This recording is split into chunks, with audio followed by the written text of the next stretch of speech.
صلی اللہ علیہ گیا رسول اللہ وسلم علیہ گیا حبیب اللہ صلی اللہ علیہ گیا رسول اللہ وسلم علیہ گیا حبیب اللہ بگنی بھی بنائیں گے جلوے بھی دکھائیں گے بگنی بھی بنائیں گے جلوے بھی دکھائیں گے گھبراؤ نہ دیوانو سرکار بلائیں گے گھبراؤ نہ دیوانو سرکار بلائیں گے ہم مزید نبوی کے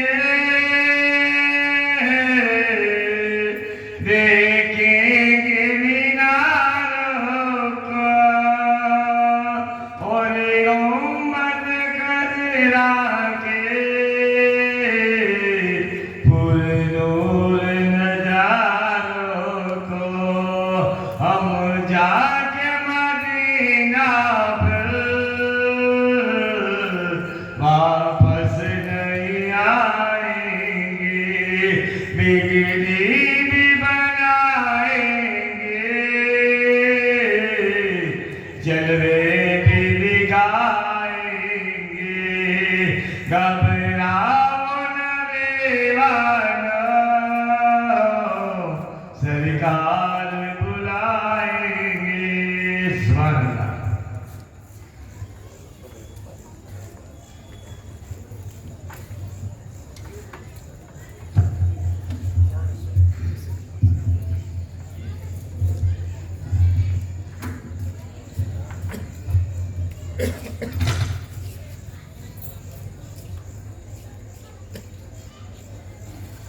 السلام علیکم ورحمۃ اللہ تعالی وبرکاتہ الفاتحہ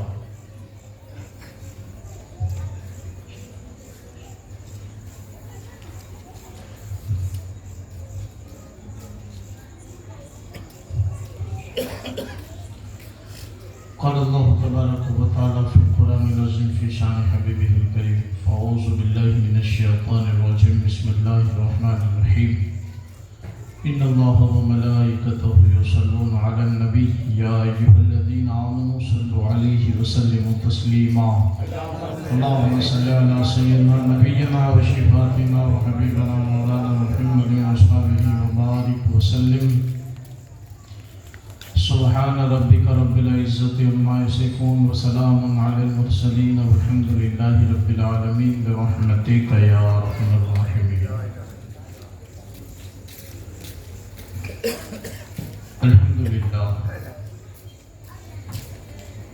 الحمد للہ نحمده ونستعینه ونستغفره ونؤمن به ونتوکل علیہ ونعوذ باللہ من شرور انفسنا ومن سیئات اعمالنا من يهده الله فلا مضل له ومن يضلله فلا هادي له ونشهد ان لا اله الا الله وحده لا شريك له ونشهد ان سيدنا ونبينا مولانا محمدا عبده ورسوله اما بعد فاعوذ بالله من الشيطان الرجيم بسم الله الرحمن الرحيم اقرأ باسم ربك الذي خلق خلق الانسان من علق اقرأ وربك الاعلم آمنت باللہ صدق اللہ مولانا العظیم وبلغنا رسولہ النبی الامین الكريم الرؤوف الرحيم ونحن على ذلك لمن الشاهدين والشاكرين والذاكرين والحمد لله رب العالمين۔ بصد ادب و احترام خلوص دلی کے ساتھ آئیے ہم سب مل کر حضور سرور کائنات فخر موجودات گنبد خضرا میں آرام فرمانے والے آقا دو جہاں کے داتا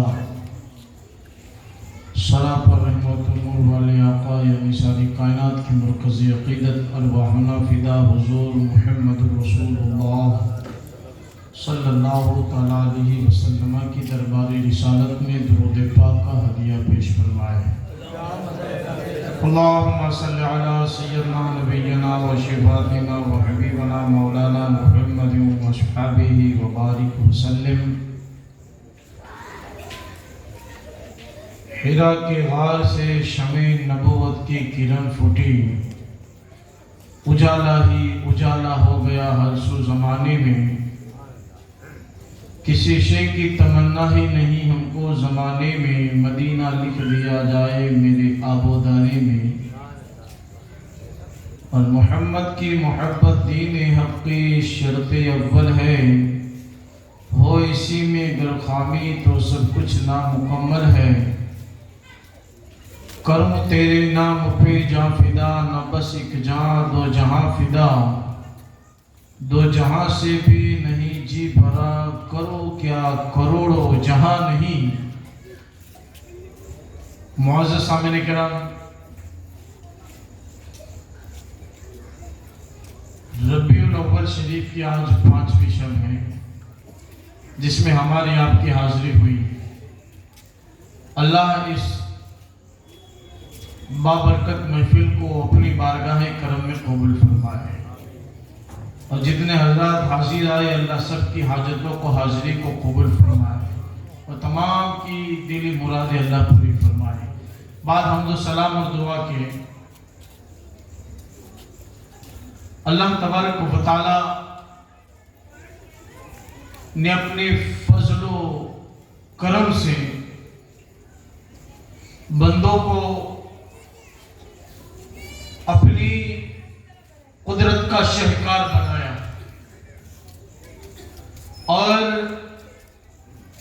اپنی انعام اکرام سے نوازا، اور تمام مخلوقات میں اللہ نے ہمیں ایک امتیازی حیثیت عطا فرمائی، عقل سلیم عطا فرمائی، دین متین عطا فرمایا، معرفت عطا فرمائی، ولایت عطا فرمائی۔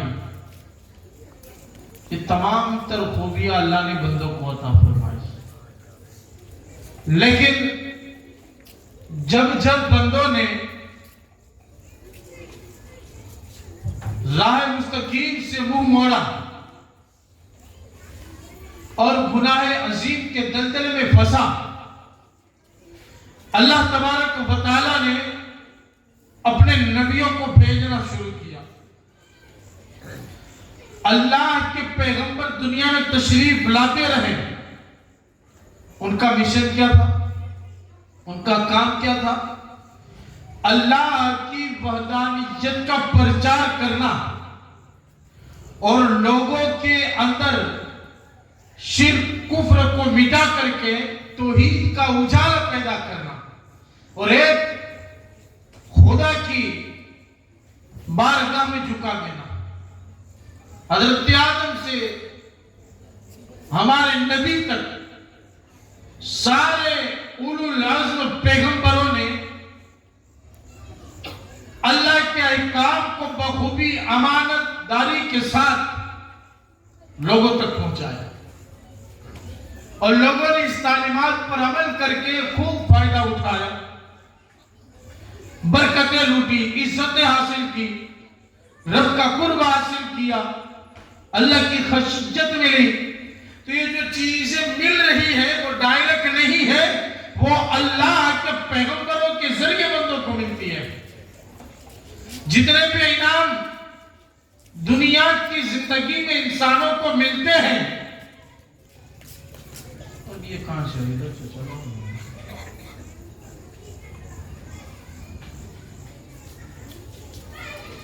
او بابا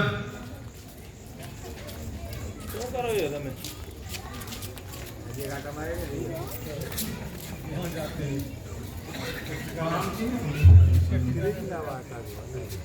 ہاں دھوکو نے بھی جب ہویا ہوئے چمپل جوتا پہن آیاتی ہے نا سرم آئی نا اسلام بھائی ہوتی درست شریف پڑھے اللہم صلی اللہ سیدنا نبینا و شفاعتنا و حبیبنا مولانا محمد و صحابہ و بارک وسلم.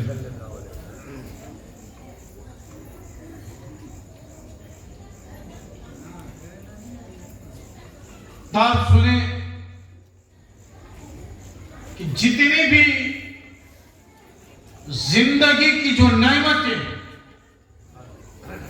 بندوں کو ملی ہے وہ نبیوں کے ذریعے ملی ہے. نبیوں کی امت میں پھر اولیاء ہوئے، علماء ہوئے. ہر نبی کے دور میں اس نبی کی امت کے اولیاء بھی ہوئے، علماء بھی ہوئے. لیکن جتنے نبی آئے سارے نبیوں کی نبوت کچھ دور تک تھی، پھر ان کی شریعت منسوخ ہو گئی دوسرے نبیوں کے آنے کے بعد، اور الگ الگ علاقوں کے لیے انبیاء آتے رہے. کچھ عرب کے لیے آئے، کچھ عجم کے لیے آئے، کچھ یمن کے لیے آئے. الگ الگ قوم پر نبی آتے رہے. اور دین اسلامی تھا، لیکن شریعت میں قوانین میں کچھ تبدیلیاں. جیسے بنی اسرائیل میں زکوٰۃ کتنے نکالنا پڑتی تھی؟ چوتھا حصہ، 100 میں 25 روپیہ. لیکن وہ شریعت منسوخ ہو گئی ہمارے نبی کے بعد. اب ہمارے نبی کی شریعت میں، ہماری شریعت میں زکوٰۃ کتنی ہے؟ 40واں حصہ، یعنی 100 میں سے 2.5 روپیہ. اور سب نبی الگ الگ علاقوں کے لیے، قوم کے لیے آئے. لیکن ان کے بعد، ان کے وصال کے بعد ان کی شریعت منسوخ، ان کے قانون اب نہیں چل سکتے. لیکن سب سے آخر میں ہمارے تمہارے آقا صلی اللہ علیہ وسلم اس خاندان عالم میں تشریف لائے. تو آپ نے جب اعلان نبوت کیا، آپ پر احکام خداوندی نازل ہوتے رہے، تو آپ کے آنے سے پچھلے نبیوں کی شریعت منسوخ ہو گئی. اب ان قوانین پر عمل نہیں کیا جا سکتا. اب اگر کوئی یہ چاہے کہ میں دین محمدی میں بھی رہوں اور دین مسلم میں بھی رہوں، اور اسلام کے بعد وہ موسیٰ علیہ السلام کی شریعت پر عمل کرنا شروع کر دے، تو پھر یہ گناہ ہوگا، یہ جرم عظیم ہوگا، اور پھر وہ اللہ کے عذاب کا حقدار بھی ہوگا. کیونکہ نبی، آخری نبی ہمارے نبی ہے، اور ہمارے نبی کی شریعت اب لاگو ہوگی. اب کوئی عیسائی اور یہودی بن کر کے ان شریعتوں پر عمل کرے گا تو وہ پھر مسلمان نہ کہلائے گا. اور وہ نبی الگ الگ علاقوں کے لیے، الگ قوم کے لیے آتے رہے. لیکن ہمارے نبی جو آئے، ایک قوم کے لیے نہیں، ایک علاقے کے لیے نہیں، وقتی طور کے لیے نہیں. اللہ کا آخری نبی آخر الزمان جب دنیا میں تشریف لائے تو پھر ہمیشہ ہمیشہ کے لیے، قیامت تک کے لیے آپ کی شریعت چلے گی. آپ ایک علاقے کے لیے نہیں، کل کائنات کے لیے نبی بن کر آئے. عرش والوں کے نبی، فرش والوں کے نبی، عرشیوں کے نبی، فرشیوں کے نبی، فرشتوں کے نبی، سب نبیوں کے نبی بن کر آئے. اور ایک علاقے کے لیے نہیں، کل کائنات کے لیے، ایک قوم کے لیے نہیں، دنیا کی ساری قوموں کے لیے مصطفیٰ نبی بن کے آئے. تو اب رسول اعظم ہی کی شریعت مانی جائے، چاہے گھر ہو، چاہے مسجد ہو، چاہے مدرسہ ہو، چاہے عدالت ہو، چاہے چوراہا ہو، ہر گوشے میں مصطفیٰ کی شریعت پر ہی عمل ہونا ہے، اس کے بغیر چارہ ہی نہیں ہے، یہی دین ہے۔ حضرت عبداللہ بن سلام یہ یہودیوں کے بہت بڑے عالم تھے، عالم توریت کے وہ عالم تھے، اور چونکہ وہ پہلے یہودی تھی، یعنی موسیٰ علیہ السلام کو تسلیم کی شریعت پر عمل کرنے والے تھے، دین موسوی کے پیروکار تھے، لیکن جب اللہ کے نبی ہجرت کر کے مدینہ پہنچے تھے تو عبداللہ بن سلام بارگاہ رسالت میں حاضر ہوئے اور چہرہ مصطفیٰ دیکھا تو پکار اٹھے، اب میری نگاہوں میں جچتا نہیں کوئی، جیسے میرے سرکار ہے ویسا نہیں کوئی۔ یا رسول اللہ، آپ کا چہرہ بتاتا ہے یہ جھوٹوں کا ہو نہیں سکتا، توریت کے مطابق میں نے پایا آپ نبی آخر الزماں ہے، لہذا میں کلمہ پڑھ کے آپ کا صحابی بننا چاہتا ہوں۔ صرف نبی کا چہرہ دے کر کلمہ پڑھ لیا۔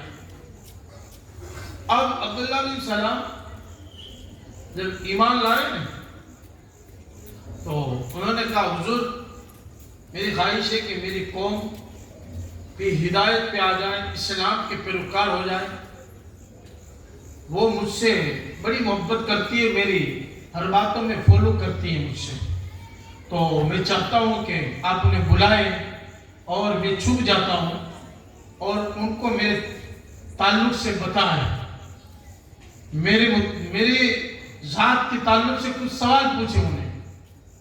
عبداللہ بن سلام کو چھپا دیا، یہودیوں کو بلایا، یہودی ایک جماعت آئی، سارے یہودی آ گئے اللہ کے نبی کے بارگاہ میں۔ میرے آقا علیہ السلام نے فرمایا، بتاؤ تمہارا سردار کون ہے؟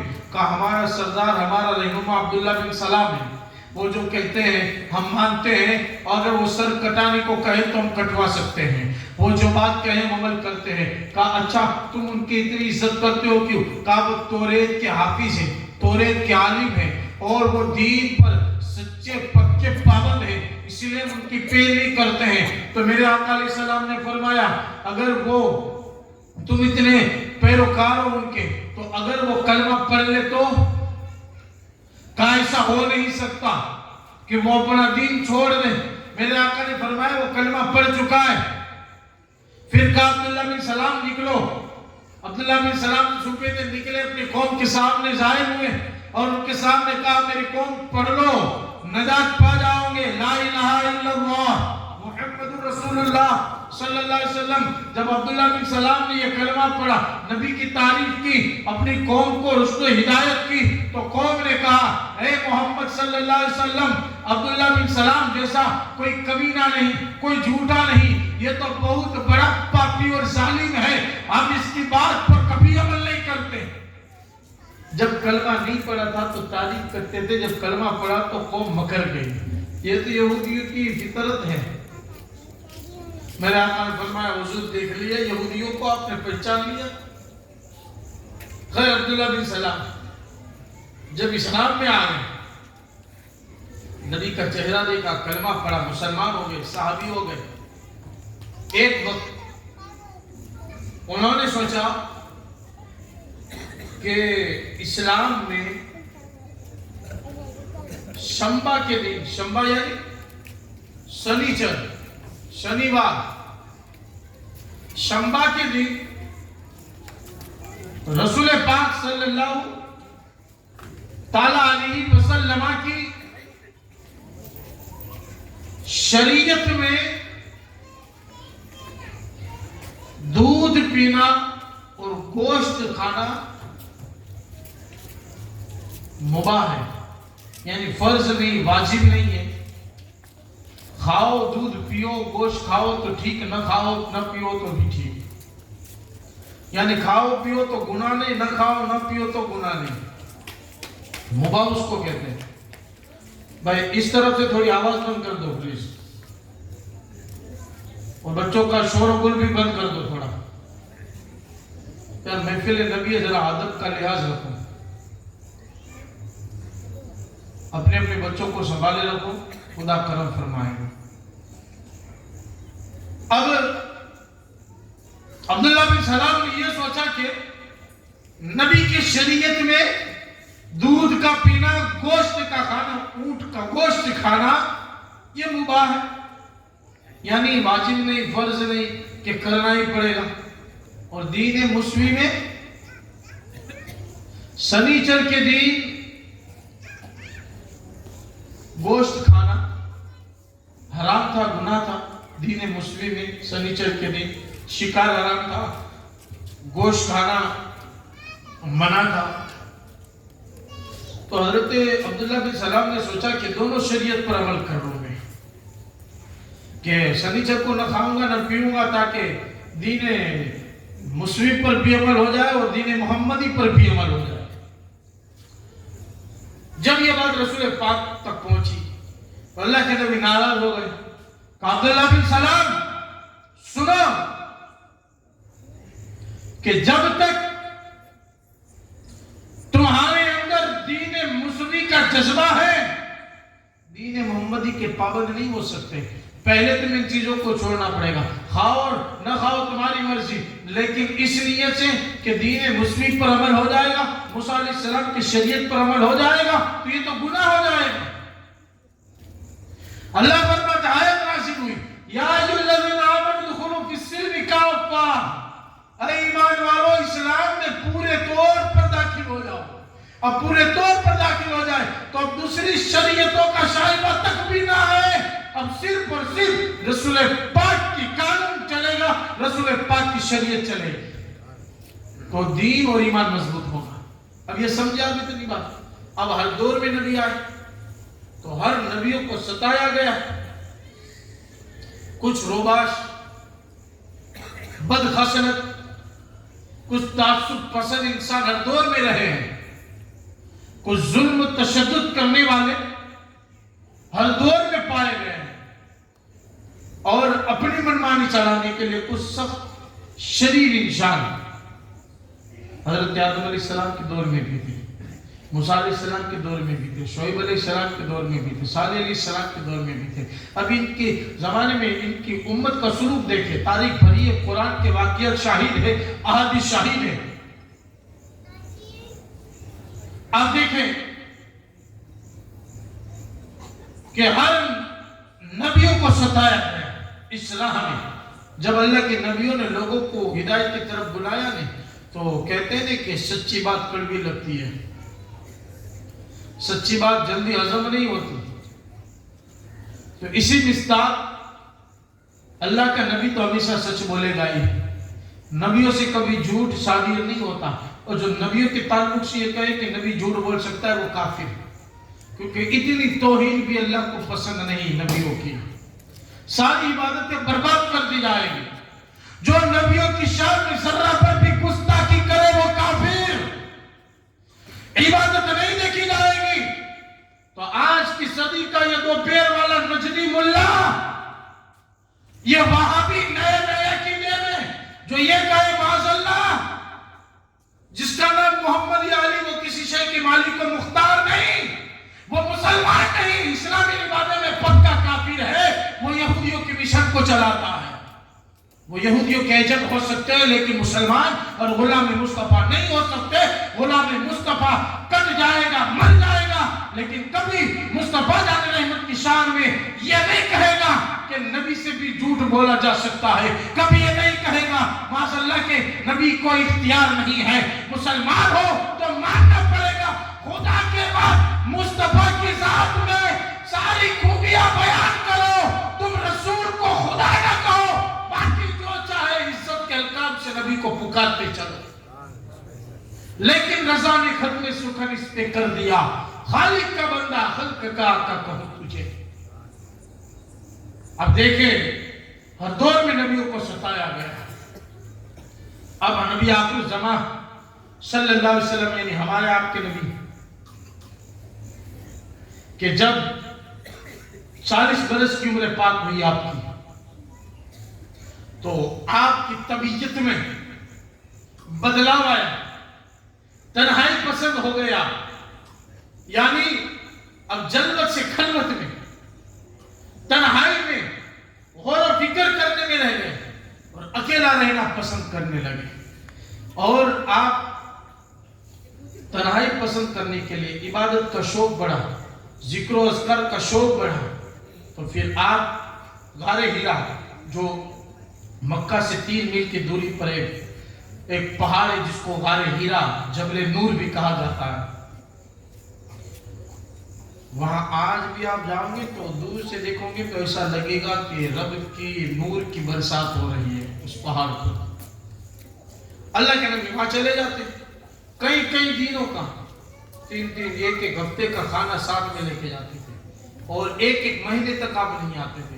کبھی توشہ دار ختم ہو جاتا یا گھر والوں کی رغبت ہوتی یاد آتی تو آپ جو ہے پہاڑ سے اتر کر اپنے گھر آ جاتے تھے، اور کبھی ایسا ہوتا تھے ماں خدیجۃ الکبریٰ آپ کے لیے کھانا وہاں لے جا کر کے پہنچا دیتی تھی، اور آپ اس طرح تنہائی میں اللہ کی عبادت کرتے تھے، بندگی کرتے تھے، ریاضت کرتے تھے۔ اور اس کے بعد اور ایک بات یہ بھی کہ 40 سال کی عمر ہوئی، اللہ نے نبوت سے چند دن پہلے آپ کو اچھے خواب نظر آنے لگے، اور جو خواب آتے تھے وہ ہمیشہ صحیح ثابت ہوتے تھے، اور 40 برس کی عمر پاک میں آپ جب غار ہرا میں عبادت کر رہے تھے، اچانک جبرائیل امین پہلی بار آقا کریم کی بارگاہ میں حاضر ہوئے پوری آن بان شان کے ساتھ، اور کہا مبارک ہو اے اللہ کے رسول، آپ پر سلام ہو، آپ اللہ کے رسول ہیں، آپ کو اللہ نے حکم دیا ہے کہ نبوت کا اعلان کر دیجئے، اور میں رب کی طرف سے جو ہر نبیوں پر وحی لے کر کے آتا ہوں وہی فرشتہ جبرائیل ہوں جو آپ کے پاس بھی خدا کی وحی لے کر کے آیا ہوں، خدا کا کلام لے کر کے آیا ہوں۔ اب یہ قرآن شریف کا نزول کا زمانہ، قرآن نازل ہونے لگا۔ اب یہ قرآن کتنے عرصے میں نازل ہوا؟ 23 برس کے عرصہ میں پورا قرآن نازل ہوا۔ کتنے؟ جب ضرورت پڑتی گئی قرآن نازل ہوتا گیا۔ جب نماز کا حکم ہوا تو قرآن کی سورت آیت نازل ہوئی، شراب پر پابندی آئی تو قرآن میں شراب کی پابندی پر آیت نازل ہوئی، زکوٰۃ کا حکم آیا تو زکوٰۃ پر آیت نازل ہوئی، صدقات کا حکم آیا تو صدقات کی آیت نازل ہوئی، نماز کا حکم آیا تو نماز کے تعلق سے آیت نازل ہوئی، اور پردے کا حکم آیا تو پردے کے تعلق سے آیت نازل ہوتی گئی۔ انسان کو ضرورت پر ضرورت پڑتی گئی، اللہ قرآن میں آیتیں اتارتا گیا، صورتیں بنتی گئی، کوئی مکی بنی کوئی مدنی صورت بنی۔ پورا قرآن 2 جگہ نازل ہوا، ایک کو مکی کہا جائے گا، ایک کو مدنی کہا جائے گا۔ ہجرت سے پہلے جو قرآن نازل ہوا وہ مکی ہے، ہجرت کے بعد جو قرآن نازل ہوا وہ مدنی ہے۔ اب یک بار بھی پورا قرآن شب قدر میں نازل ہوا، رمضان میں۔ اِنَّا أَنزَلْنَاهُ فِي لَيْلَةِ الْقَدْرِ، ہم نے اس کو نازل کیا قدر کی رات میں، اور شب قدر رمضان میں آتی ہے۔ تو یک بارگی کا مطلب کیا ہے؟ کنفیوز نہ ہونا کہ کبھی کہتے ہیں مولانا کہ 23 سال کے عرصہ میں نازل ہوا، کبھی کہتے ہیں کہ ایک بارگی نازل ہوا کوئی شب قدر میں، تو کنفیوز ہوتا ہے۔ تو سنیں، ایک بارگی جو قرآن نازل ہوا نہیں، وہ لوح محفوظ سے آسمانی دنیا پر ایک بارگی نازل ہوا، اور وہاں سے ضرورت وقتاً فوقتاً ضرورت پڑتی گئی، جبرائیل آیت لے کر کے نازل ہوتے رہے، اور یہ 23 سال کے عرصے میں پورا قرآن نبی پر اس دنیا پہ نازل ہوا۔ لیکن قرآن کی نزول کی شروعات سوموار کا دن، ربیع الاول شریف کا مہینہ، 8 یا 12 تاریخ، زیادہ صحیح کو لے کہ 12 ربیع النور تھی، کیونکہ ہمارے نبی صلی اللہ علیہ وسلم پر ربیع الاول کا مہینہ 12 تاریخ میں قرآن نازل ہوا۔ ہمارے نبی صلی اللہ علیہ وسلم نے ہجرت 12 ربیع الاول میں کی، ہمارے نبی صلی اللہ علیہ وسلم کا وصال پاک ربیع الاول کی 12 تاریخ کو، ولادت ربیع الاول کی 12 تاریخ کو ہوئی، سوموار کا دن۔ تو یہ برکت ہے۔ اب جبرائیل نے کہا اقرا، کیا فرمائے؟ اقرا، قرآن میں پہلا یہی لفظ نازل ہوا، 30ویں پارے میں جو سورت ہے سورہ اقرا۔ اقرا پڑھیے. آپ نے کیا فرمایا؟ میں امی ہوں. مانا بے قاری میں پڑھنے والا نہیں. یہ نہیں فرمایا کہ میں نہیں پڑھتا، میں پڑھنا نہیں جانتا، بلکہ کیا فرمایا؟ میں پڑھنے والا نہیں. جبرائیل نے آپ کو پکڑا، دبوچا، جسے معانقہ کرتے ایک دوسرے، پھر چھوڑا، کہا اقرا. ہمارے نبی نے فرمایا مانا بے قاری میں پڑھنے والا نہیں. تیسری بار پھر جبرائیل نے میرے آقا کو پکڑا، دبایا، سینے سے لگایا جیسے معانقہ کرتے، کہا اقرا. فرمایا مانا بے قاری میں پڑھنے والا نہیں.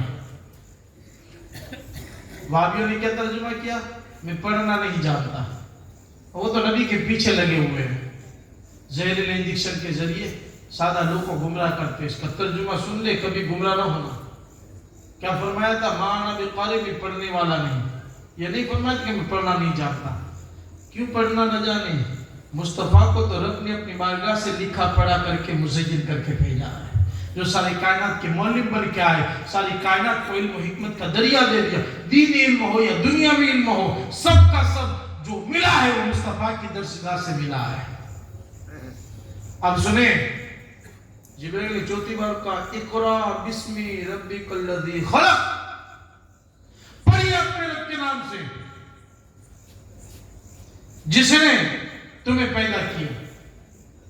انسان کو خون سے پیدا کیا.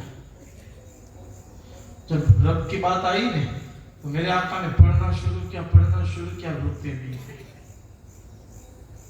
یہ تو محبت کی بات ہے. یہ پہلی وحی تھی، پہلی بار وحی نازل ہوئی غار ہیرا میں. اللہ کے نبی صلی اللہ علیہ وسلم کو سردی لگی. آپ گھر آئے اور گھر والوں سے کہا کہ مجھے کمبل اڑا دو. اور پھر پورا واقعہ حضرت خدیجۃ الکبریٰ کو بیان کیا اور آپ نے فرمایا کہ مجھے ڈر لگ رہا ہے. میرے آقا نے جب یہ بات کہی تو ام المومنین ماں حضرت خدیجۃ الکبریٰ پر اللہ ہزاروں رحمت نازل فرمائے کہ اس وقت میرے آقا کو جو سہارا دیا ہے نہیں، اس سہارے کو اسلام نے آج بھی یاد کیا ہے کہ میرے نبی کو جب سہارے کی ضرورت تھی تو کسی نے نہ دیا، ام المومنین خدیجۃ الکبریٰ نے وہ سہارا دیا ہے. فرمایا کہ آپ ڈرنے والے نہیں، آپ کو ڈر نہیں ہونا چاہیے. آپ کا رب آپ کو تنہا نہیں چھوڑے گا، بلکہ آپ کو غریبوں کی مدد کرتے ہیں، یتیموں پر شفقت کرتے ہیں، بیواؤں کی خبر گیری کرتے ہیں. آپ تو رحیم ہے، کریم ہے، شفیق ہے. آپ کو ڈر کس بات کا؟ آپ نہ ہلاک ہوں گے اور نہ آپ کو کوئی تکلیف پہنچا سکتا ہے. پھر چند دنوں کے بعد مکہ کی گلیوں میں گزر رہے تھے تو کسی نے آپ کو پکارا. نبوت کے بعد آپ جب چل رہے تھے تو ہر شجر ہر پتھر سے گزرتے تھے تو ہر شجر ہر پتھر پکار اٹھتا تھا الصلاۃ والسلام علیک یا رسول اللہ. پتھر بھی جان چکا تھا، درخت بھی جان چکے تھے یہ اللہ کا نبی ہے، ان پر سلام پڑھیں گے برکتیں ملیں گی. اب کسی نے آپ کو پکارا یا محمد صلی اللہ علیہ وسلم.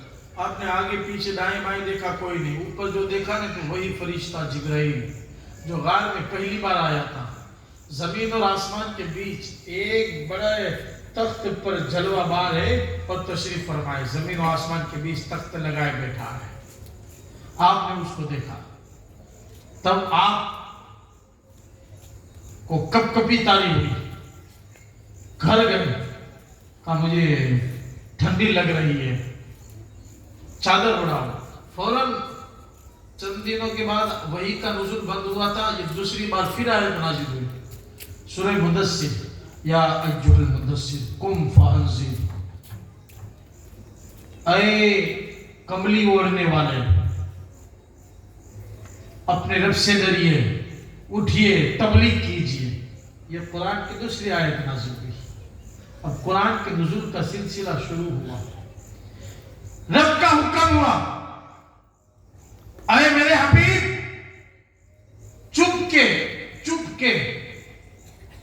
چھپتے چھپاتے، چپکے جو تمہارے قریب ہیں ان کو اسلام کی دعوت پیش کرو. اب جو قریب تھے جیسے مولا علی، حضرت خدیجۃ الکبریٰ، جو قریب تھے، جو شریف لوگ تھے، میرے آقا علیہ السلام نے ان تک تبلیغ کی تو کچھ لوگ اسلام لے آئے، لیکن پھر سن نبی 2 آئی، اعلان نبوت کا جب دوسرا سال ہوا تو اللہ نے فرمایا فانذر عشیرتک الاقربین، اے محبوب اب اپنے قریبی رشتہ داروں کو ڈراؤ، ان کو تبلیغ کی دعوت دو۔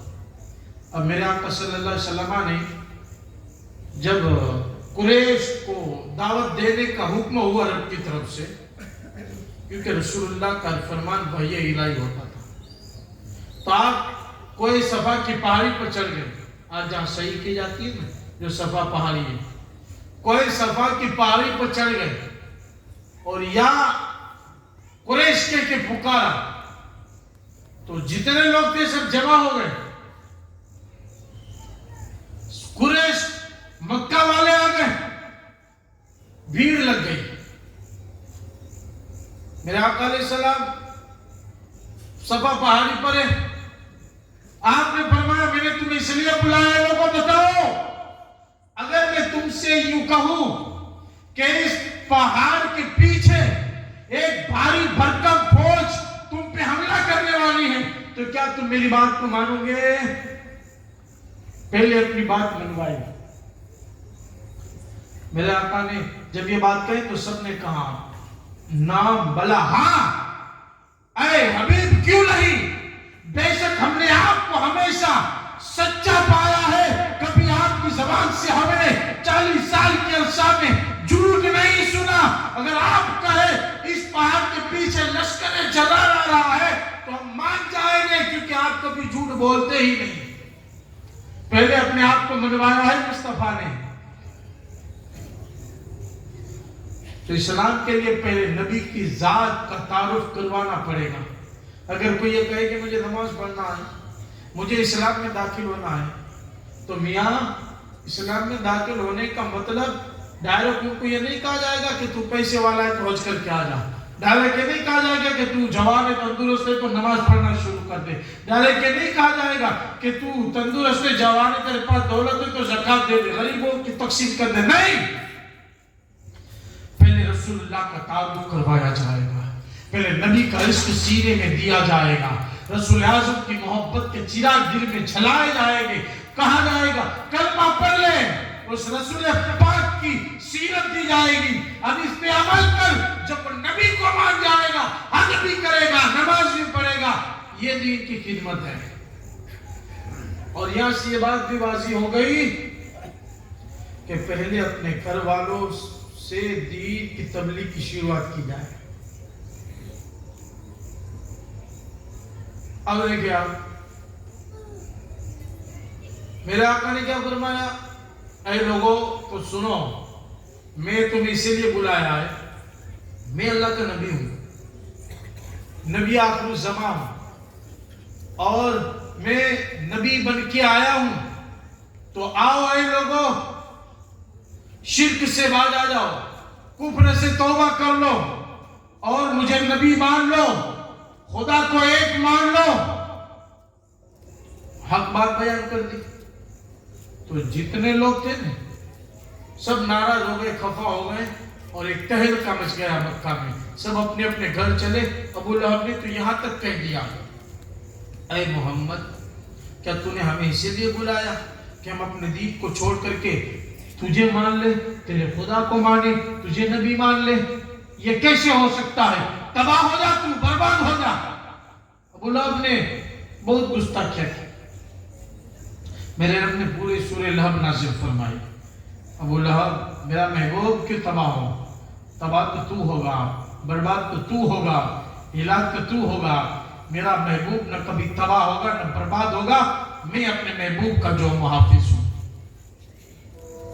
اب ایک تہلکہ مچ گیا مکہ میں، کیونکہ نئے دین کی شروعات تھی، کس کو ہضم ہو، کس کو ہضم ہو۔ اب لوگ سرکار کی شان میں بکواسیں کرنے لگے، یعنی قریب لوگوں کو دعوت دیتے رہے اور لوگ اسلام میں داخل ہوتے گئے، غریب لوگ زیادہ اسلام میں داخل ہوتے رہے، کچھ امیر لوگ بھی داخل ہوتے رہے اسلام میں۔ سب سے پہلے کلمہ پڑھنے والے میں سر فہرست مومنوں کی ماں ام المومنین حضرت خدیجۃ الکبریٰ کی ذات پائی جاتی ہے کہ سب سے پہلے آپ نے نبی کا کلمہ پڑھا. عورتوں میں، مردوں میں حضرت ابوبکر صدیق نے پہلے کلمہ پڑھا، یہ اولین سابقین میں سے ہے. بچوں میں مولا علی شیر خدا نے پہلے کلمہ پڑھا، غلاموں میں زید بن حارثہ نے پہلے کلمہ پڑھا. تو یہ لوگ اولین سابقین میں سے. پھر اس کے بعد حضرت عثمان غنی نے کلمہ پڑھ لیا اور غربا اسلام میں داخل ہوتے رہے، لیکن مکہ کے ظلم و ستم کا وہ شکار ہوتے رہے. آپ پر بربریت کا بازار گرم کر دیا، یہاں تک کہ اسی دوران سن نبی جب 3 آیا، یعنی نبوت کا جب تیسرا سال شروع ہوا، تو رب نے فرمایا محبوب اب الگ اعلان اسلام کی تبلیغ کرو، کھلا اسلام کی تبلیغ کرو، اب کسی کا ڈر نہ رکھو، سارے باطلوں کی کھلا توہین کرو اور خدا کے ایک ہونے کی جو ہے آپ لوگوں میں تبلیغ کرتے رہو، اپنے نبوت کا اعلان کرتے رہو. اب الگ اعلان تبلیغ ہونے لگی، یہاں تک کہ کچھ حضرات مسلمان ہوئے تو لوگوں نے ظلم و ستم کا بازار گرم کر دیا، یہاں تک کہ اسلام میں آپ سیرت نبوی کی تاریخ پڑھیں، سیرت رسول کا مطالعہ کریں تو اسلام پھیلانے میں ہمارے سرکار صلی اللہ علیہ وسلم کو بڑی تکلیفوں کا سامنا کرنا پڑا کہ ظالموں نے ہمارے نبی پر بڑا ظلم جاری کر دیا، اور جو نبی پر کلمہ پڑھنے والے غربا تھے، جو کلمہ پڑھنے والے تھے، ان لوگوں پر بھی مکہ کے کافروں نے تشدد جاری رکھا. وہ کون سا حربہ تھا جو استعمال نہ کیا گیا؟ اب دیکھیں مثال، میرے آقا صلی اللہ علیہ وسلم کو جب علل اعلان تبلیغ اور علل اعلان عبادت اور تبلیغ کا حکم ملا تو ہمارے سرکار صلی اللہ علیہ وسلم خانہ کعبہ میں حرم میں نماز پڑھ رہے ہیں، سر سجدے میں ہیں، مکہ کے کافر بیٹھے ہوئے ہیں، بڑے بڑے سردار بیٹھے ہوئے ہیں، ابو جہل اس میں ہے. ابو جہل نے کہا کون ہے؟ فلاں کی یہاں اونٹ ذبح کیا ہے، اس کی اوجھڑی لا کر کے محمد کے اوپر رکھ دے، محمد کے اوپر رکھ دے. اللہ اکبر. ایک ظالم اٹھتا ہے، عقبہ بن معیط، وہ اٹھتا ہے، وہ اونٹ کی اوجھڑی کو لایا، میرے سرکار سجدے میں ہے، اس ظالم نے اس اونٹ کی اوجھڑی کو سرکار کے کندھوں پر رکھ دیا. میرے سرکار سجدے میں ہے، سارے ظالم کافر ایک دوسرے پر ہنس پڑے، لوٹ رہے ایک دوسرے پر ہنستے ہنستے، یہاں تک کہ میرے سرکار صلی اللہ علیہ وسلم کے عظیم صحابی حضرت یار غار ابوبکر صدیق دوڑے ہوئے آئے، پتہ چلا تو، اور عقبہ بن معیط کو دھکا دے کر کے پیچھے کیا اور اونٹ کی اوجھڑی کو ہٹا کر کے کہا تم ایسے لوگوں پر ظلم کرتے ہو جو امانت دار ہے، جو صداقت کا تاجدار ہے، جو امین بھی ہے، جو لوگوں کے ساتھ اچھائی سے پیش آتا ہے. پھر میرے سرکار صلی اللہ علیہ وسلم پر انہوں نے آپ کے راستوں میں کانٹے بچھائے، یہاں تک کہ ایک بار آپ نماز پڑھ رہے تھے تو حالت نماز میں عقبہ بن معیط آ کر کے میرے سرکار کے گلے میں اپنی چادر ڈال کر کے، چادر کا فندہ دے کر کے آپ کا گلا دبا دیا، جس سے میرے سرکار صلی اللہ علیہ وسلم کی سانس رک گئی تھی.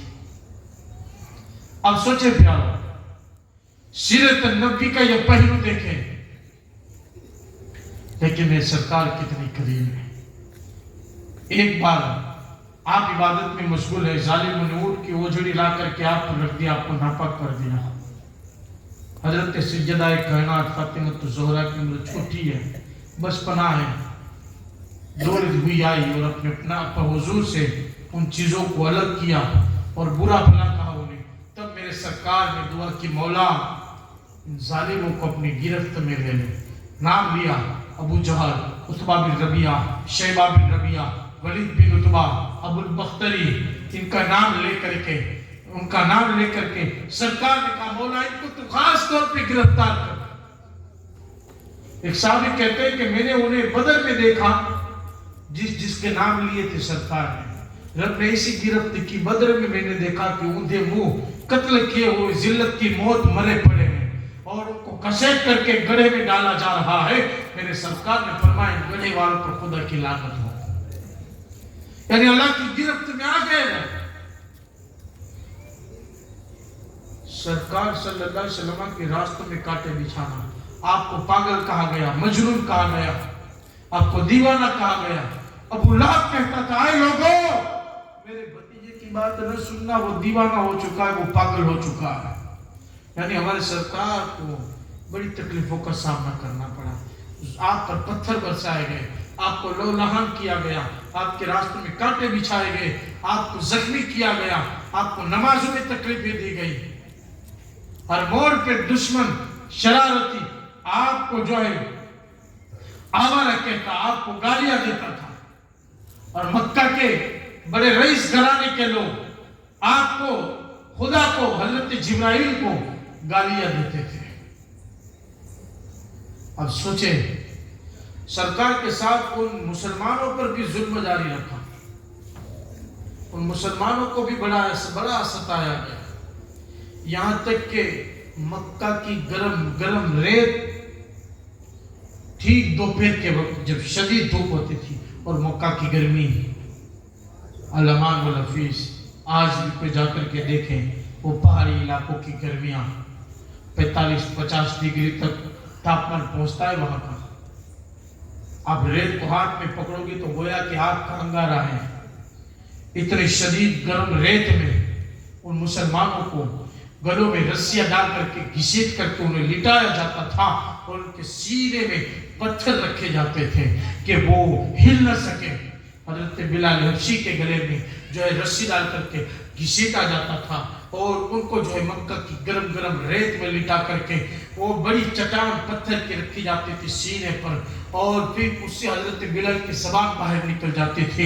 امیہ کہتا تھا کہ اسلام چھوڑ دے، لیکن حضرت بلال پھر بھی جو ہے پوری ایمانی طاقت کے ساتھ کہتے تھے احد احد، یعنی سن ظالم، اللہ ایک ہے، اللہ ایک ہے، اللہ ایک ہے، قل هو اللہ احد، میرا رب ایک ہے، میرا رب ایک ہے، تیرا رب ایک ہے، ساری کائنات کا رب ایک ہے. حضرت بلال ظالموں کی جو ہے تشدد میں بھی آنکھیں ملا کر کے وہ کہتے تھے بے خوف ہو کر کے ربدار آواز میں خدا ایک ہے. حضرت خباب بن عرات کو دیکھیں آپ، یہ بھی وہ صحابی ہے جو اولین میں سے ہے جن پر ظالموں نے اتنا ظلم کیا کہ آپ کو پکڑ کر کے پہلے آپ کے جسم پر لاٹھیاں اور کوڑے مارے گئے، جس سے حضرت خباب کی پیٹھ زخمی ہو گئی، چمڑی پھٹی، خون نکلا، نمک مرچ چھڑکی گئی اور پھر آگ کے انگار تیز کر کے اس تنور کے اوپر حضرت خباب کو لٹا دیا گیا. کتنا شدید مرحلہ ہوگا یہ میاں. آج تو ہمارا حال یہ ہے کہ مصطفیٰ کی میلاد میں آنے سے بھی ہمارا جی کتراتا ہے. ہم جو ہے رسول اللہ کی میلاد میں آنے سے بھی گھبراتے ہیں اور گربوں میں انعام لکھاتے ہیں. وہاں دیکھتے شرم نہیں آتی نبی کا کلمہ پڑھنے والوں؟ جس رسول نے اور جس رسول کے ان صحابہ نے اپنا خون جگر دے کر کے آگ پر سو کر کے اسلام بچا کر کے تکلیفیں سہ کر کے ہم تک آسانی سے اسلام پہنچایا، تو یہ آسانی سے نہیں، بڑی تشدد اور امتحان کے بعد کئی وادیوں سے، کئی دریاؤں سے، کئی طوفانوں سے، کئی آگ کے انگاروں سے کود کر کے گزر کر کے شہادتیں دے کر کے خون کے ندیاں بہا کر کے اولادوں نونہالوں لادلوں کو سینے کے ان نونہال پھولوں کو قربان کرتے ہوئے روندتے ہوئے زخمی ہوتے ہوئے چلے ہیں، قربانیاں دے کر کے اسلام یہاں تک پہنچایا ہے. اب اس اسلام کی حفاظت ہمیں کرنا ہے. پیارو آؤ مصطفیٰ کی ملاد کے محفل کے جلسوں میں آؤ. نوجوانوں سے خاص کہتا ہوں کہ فلمی ڈھب پہ اپنی زندگی کو نہ گزارو، مصطفیٰ کی محبت میں زندگی کو مار دو. میرا رب کرم فرمائے گا تو مرنے کے بعد تمہاری زندگی، تمہاری جوانی پر رب کی رحمت اور برکتیں برسے گی. آج موبائل میں، یوٹیوب میں تھک گئے، پریشان ہیں. یہ بہانہ کر کے گھر میں پڑے رہتے، 1 2 3 بجا دیتے موبائل میں. لیکن میلاد میں آنے کا ہمیں جو ہے، میلاد میں آنے سے ہم گھبراتے ہیں کہ میلاد میں بھجن ہوتا ہے. کیا گھر میں رب لے جاتے کیا یہاں کہ یہاں پر جھوٹی روایتیں بیان ہوتی ہیں؟ آؤ میرے پاس، میں پورا دن کتنا مطالعہ کرتا ہوں، پھر نچوڑ میں آپ کے سامنے رکھتا ہوں. رات کو کبھی 1 2 تک بچ جاتے ہیں کیونکہ مجھے ڈر رہتا ہے کہ غلطی نہ ہو اور مجھے رسول کی سیرت بیان کرنا ہے. نبی فرماتے ہیں میرے تعلق سے جو کوئی ایک جھوٹی بات بیان کرے گا وہ جہنمی ہے. میں اتنا علماء خون جگر سیچ کر کے، محنت اور مشقت کر کے مصطفیٰ کی سیرت تمہارے سامنے رکھتے ہیں. ہم کوئی تفصیلی واہ واہ کرنے والے نہیں کہ ہماری واہ واہ ہو. ہم تو چاہتے ہیں کہ ہماری قوم مصطفیٰ کے دامن رحمت میں آ کر کے اپنی زندگی اور آخرت کو سنوار لے، تاکہ یہ فرقہ بازی، یہ دشمنی، یہ تعصب، یہ اندرونی نااتفاقی دور ہو. کسی صلح پسند سے نہیں ہوگی. میرے سرکار نے تو صدیوں کی جنگ کو آن کی آن میں محبت میں تبدیل کیا. تو آج بھی اگر اس دشمنی عداوت کو محبت میں پیرونا چاہتے ہو تو مصطفیٰ کی سیرت ہی پڑھنا پڑے گی. لیکن آج ہمیں کیا ہو گیا؟ دیکھو ہمارے نوجوانوں کا پھر کہاں اس کا ایمان باقی رہا. میلوں میں جانا ہے، گربوں میں جانا ہے، ان کے تہوار کو منانا ہے. اور مسلمان کے گھر میں تو سب سے پہلے دیوالی آ جاتی ہے. پٹاخے پھوڑنا مسلمان کے بچوں کا سیوا ہو گیا. باپ لا کے دیتا ہے تب نا، دکاندار دکان میں رکھتے تب نا. حرام چیز حرامی ہوتی ہے. اپنے اولادوں کو بچاؤ اس سے، ورنہ تم خدا و رسول کو کیا منہ دکھاؤ گے. اور مصطفیٰ کی تاریخ میں اپنی اولادوں کو پروان چڑھاؤ. انشاءاللہ اس کی برکت قیامت میں اللہ عزت کا تاج پہنا کر کے تمہاری عزت فرمائے گا، اور محشر میں اللہ تمہارے سر کو بلند فرما دے گا. خیر اللہ میں ہدایت نصیب فرمائے. تو حضرت خباب کی پیٹھ کو پہلے کوڑوں سے زخمی کیا گیا، چمڑی پھٹی، شدت کی آگ گرم کی گئی، اور اس بڑھتے ہوئے تنور کے ان گرم گرم کوئلوں پر حضرت خباب کو لٹا دیا گیا. 1 2 ظالم حضرت خباب کے سینے پر اپنے پیر رکھے ہوئے ہیں تاکہ یہ ہل نہ سکیں. اللہ اکبر. حضرت خباب گھنٹوں بے ہوش رہے، لیکن حضرت خباب کے ان زخموں کی داد دو کہ کتنا سخت زخم تھا. ایک طرف چمڑی پھٹی ہے، خون نکل رہا ہے، مرچ نمک چھڑک کر کے پھر آگ کے انگاروں کے حوالے کر کے ظالم سینے پر سوار ہیں. حضرت خباب کے جسم سے جو ہے رطوبت اور پورے جسم کی چربی نکل کر کے اس آگ پہ گرتی ہیں. قسم خدا کی، مصطفیٰ کے اس مجاہد کی عظمت اور حوصلے پہ ہماری زندگیاں قربان کہ ان کے جسم کی چربی سے آگ تو بجھ گئی، لیکن ظالم حضرت خباب کی ایمان کو نہ لوٹ پائے. حضرت خباب نے آنکھ کھولی تو یہی کہا کہ یہ کسی ترسی کی طاقت نہیں کہ تم ایمان لوٹ پاؤ گے. یہ محمد مصطفیٰ کی، یہ رسول اعظم کی محبت کا جام ہے کہ دنیا کا عذاب ڈال دو گے، سہ لوں گا، لیکن مصطفیٰ کا دیا ہوا ایمان نہ دوں گا. جو جان مانگو تو جان دوں گا، جو مال مانگو تو مال دوں گا، مگر مجھ سے یہ ہرگز نہ ہوگا نبی کا جاہ و جلال دوں گا. علماء نے محمد جان دینے سے نہیں ڈرتے، سر کٹ جائے یا رہ جائے کچھ پرواہ نہیں کرتے. یہ ان صحابہ کا شوق اور ذوق تھا، اتنی شدت. یہی حضرت خباب بن ملال کو جب حضرت عمر نے دیکھ لیا نا کہ ان کے جسم پر سفید سفید داغ ہے، کئی دنوں کے بعد جب آپ خلیفہ تھے، امیر المومنین تھے، مدینہ میں ظلم مکہ میں ہوا تھا،